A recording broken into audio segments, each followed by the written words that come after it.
ప్రపంచ క్రికెట్లో సరికొత్త శకానికి తెరతీసిన ఇండియన్ ప్రీమియర్ లీగ్ ఫ్రాంచైజీ అమ్మకాల్లో సరికొత్త రికార్డులు సృష్టిస్తోంది. 2008లో 500 నుంచి 600 కోట్ల రూపాయలతో కొనుగోలు చేసిన ఫ్రాంచైజీలు ఇప్పుడు వేల కోట్ల రూపాయలు పలుకుతున్నాయి. తాజాగా రాజస్థాన్ రాయల్స్ ఫ్రాంచైజీని అమెరికా వ్యాపారవేత్త సోమాని 15,000 కోట్లకు కొనుగోలు చేయడంతో సరికొత్త రికార్డుగా నమోదైంది. అయితే ఈ రికార్డు కేవలం కొన్ని గంటల్లోనే బద్దలైంది. రాయల్ ఛాలెంజర్స్ బెంగళూరు ఫ్రాంచైజీ ఏకంగా 16,000 కోట్లకు అమ్ముడైంది.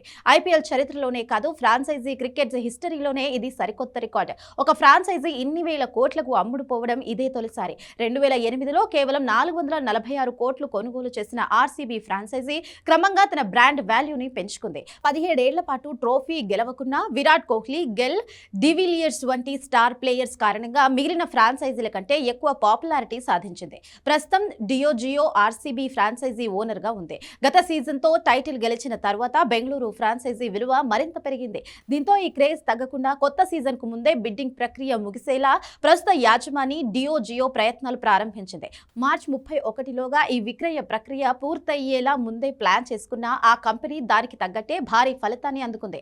నిజానికి ముందు నుంచి ఆర్సీబీ జట్టు అమ్మకానికి సంబంధించి రికార్డులు నమోదవుతాయని అంచనాలు ఉన్నాయి. ఒక దశలో 18,000 కోట్ల వరకు ధర పలుకుతుందని కూడా భావించారు. అయితే చివర్లో దిగ్గజ కార్పొరేట్ కంపెనీలు పోటీ నుంచి తప్పుకున్నాయి. ఈ క్రమంలో Aditya Birla group consortium RCB deal ను పూర్తి చేసుకుంది. గత కొన్ని రోజులుగా జరిగిన చర్చలు కొలిక్కి వచ్చి 16,000 కోట్లకు ఫ్రాంచైజీని విక్రయించారు. ఈ కన్సార్టియంలో Aditya Birla group, Blackstone, Bold Ventures కూడా భాగస్వాములుగా ఉన్నాయి. ఇదిలా ఉంటే ఈ అప్పగింత కార్యక్రమం ఐపీఎల్ 2026 సీజన్ ముగిసే తరువాతే ఉంటుందని తెలుస్తోంది.